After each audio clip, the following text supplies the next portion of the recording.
మీరు నన్ను దేశద్రోహి అన్న సరే నేను నిజాలు మాత్రమే చెప్తాను. 10 ఏళ్లలో బీజేపీ ప్రజలను ఎలా మోసం చేసిందో చూద్దాం. ఒక్కసారి 2014 ముందు దేశ ప్రజలకు బీజేపీ ఎలాంటి హామీలు ఇచ్చి ప్రజల చెవులు ఏకంగా కమలం పువ్వు పెట్టిందో చూద్దాం.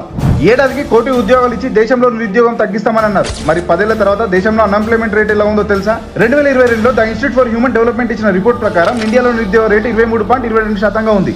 అదే పాకిస్తాన్ లో 11.3%, బంగ్లాదేశ్ లో 12.9% ఉంది. ఇప్పుడు మీరే చెప్పండి, దేశంలో నిరుద్యోగం తగ్గిందా పెరిగిందా?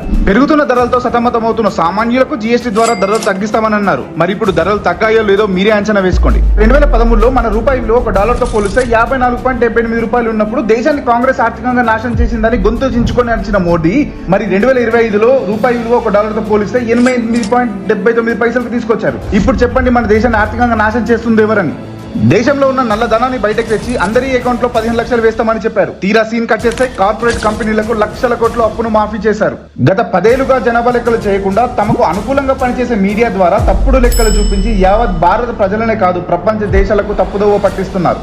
మొన్న ఓట్ చోరీ గురించి ఆధారాలతో ప్రతిపక్ష నేత రాహుల్ గాంధీ చూపిస్తే ఎక్కడ తాము చేసిన తప్పుడు బయటపడుతుందన్న భయంతో దానిని ప్రజల నుంచి డైవర్ట్ చేయడానికి ట్రంప్ టారిఫ్ల మూత, రష్యా యుక్రెయిన్ వార్, జీఎస్టీ స్లాబ్ల తగ్గింపు వంటి టాపిక్స్ తో ప్రజలను బాగానే డైవర్ట్ చేశారు.